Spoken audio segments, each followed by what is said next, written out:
Welcome to this week's topic, an introduction to social sciences, technology, and surveillance.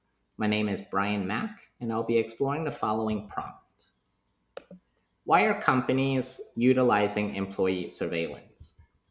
Today, I'll be talking about what employee surveillance is, how it is used, the benefits and the risk of employee surveillance, including the statistics and legal components of employee monitoring, and I'll close this presentation with a few questions for you to think about. So I would like to open this presentation with a quote by Michel Foucault, who is a French philosopher and social theorist who said, total surveillance is increasingly the general condition of society as a whole. And this quote is really saying that power operates within social institutions, and surveillance have now evolved past a tool of security and crime prevention. And we can see that workplaces are now using surveillance as a subtle form of social control. So, more than ever, there's a need to understand its impact on individual freedom, social relation, as well as political power.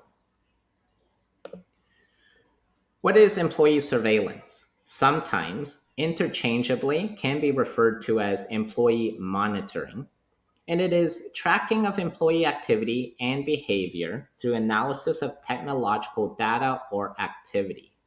Most employee surveillance is actually through the use of third-party softwares. The methods of employee surveillance really evaluate three key components in employees: behaviors, personal characteristics, as well as performance. Some ways an organization can monitor their employees are through internet and email activity, seeing their browsing history, search engine history, as well as external emails sent. Computer activity usually talks about what software are frequently used, time spent, and location.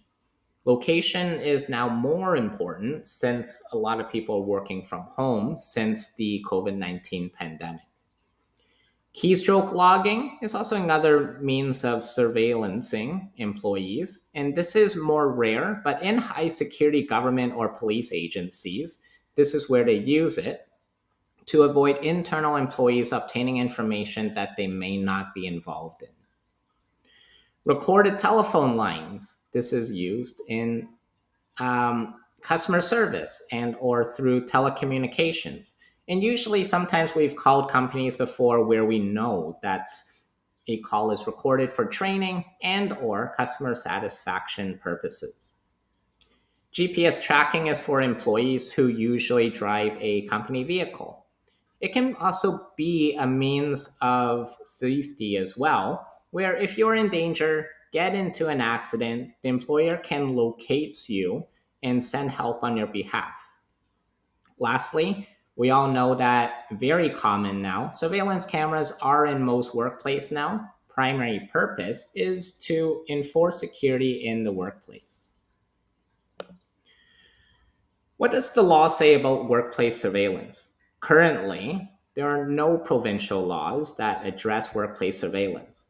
However, in Canada, the only thing that talks about privacy in Canada and Ontario is the Personal Information Protection and Electronic Documents Act, enforced by the Office of the Privacy Commissioner of Canada, states that recorded video are only if circumstances are reasonable and employees are notified, as well as audio recorded is actually not tolerated unless the participants are consenting as well as in knowledge of it, or else it violates a criminal code section 184.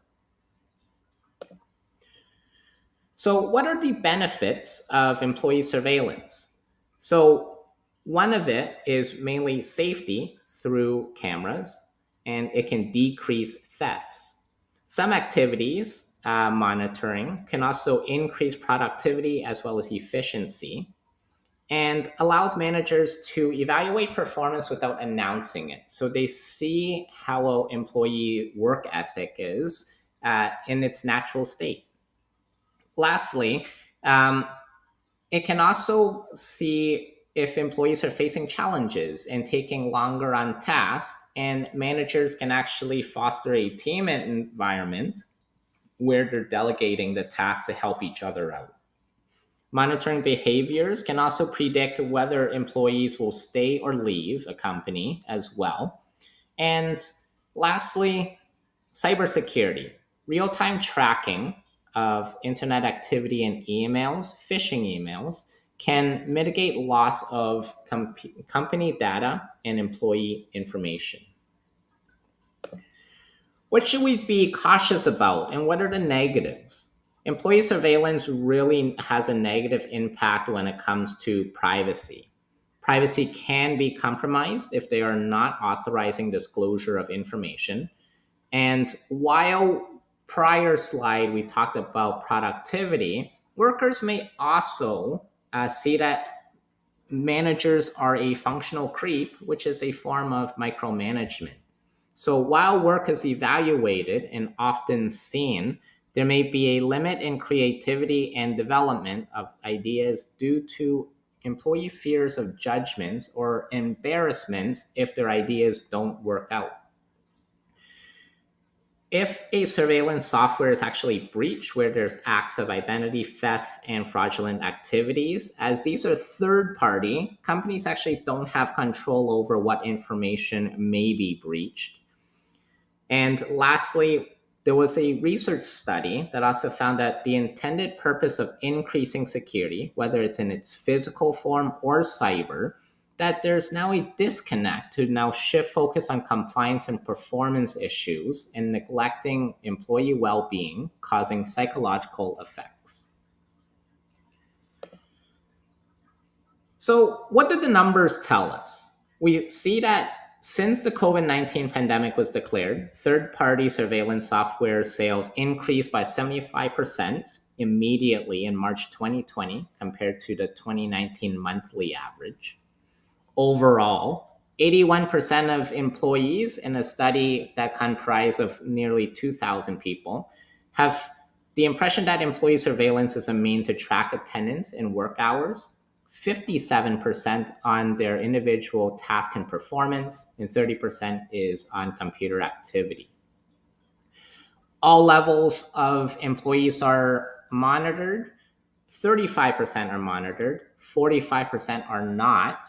And it doesn't matter if you are senior management or just a junior worker, these are the numbers that occur in most of the companies, where 20% usually say they're not certain.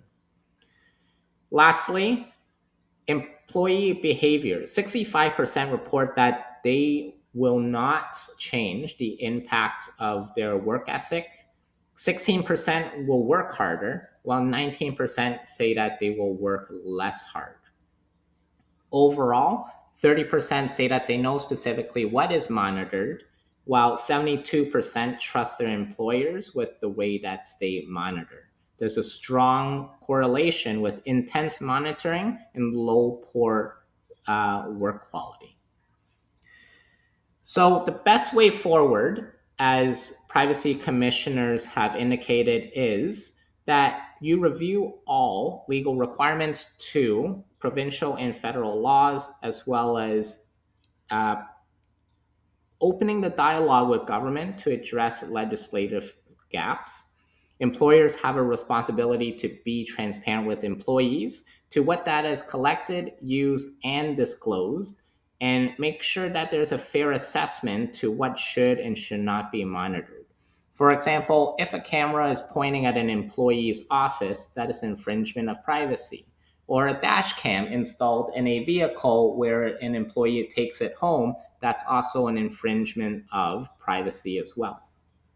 And personal impact analysis will allow to understand the potential impacts for the workplace, as well as respecting human rights and the employees are respected as well. So I want to bring this to a real life scenario. Think about what you would do.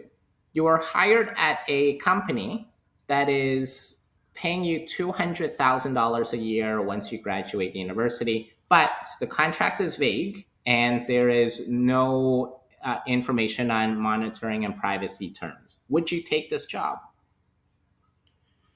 And basically, this scenario, I'm really asking you a personal and ethical and moral values is there a price tag that you're willing to sacrifice your privacy?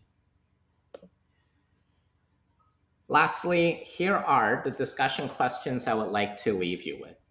With the rise of AI, artificial intelligence technology, would employees' surveillance challenge the elements of privacy? Two, how should international companies adapt to global workforce that consists of varying views of culture? And three, what are other methods to monitor employee performance and accountability without using surveillance? I would like to thank you for your time watching my video, and I hope that you enjoy my presentation. Have a great day.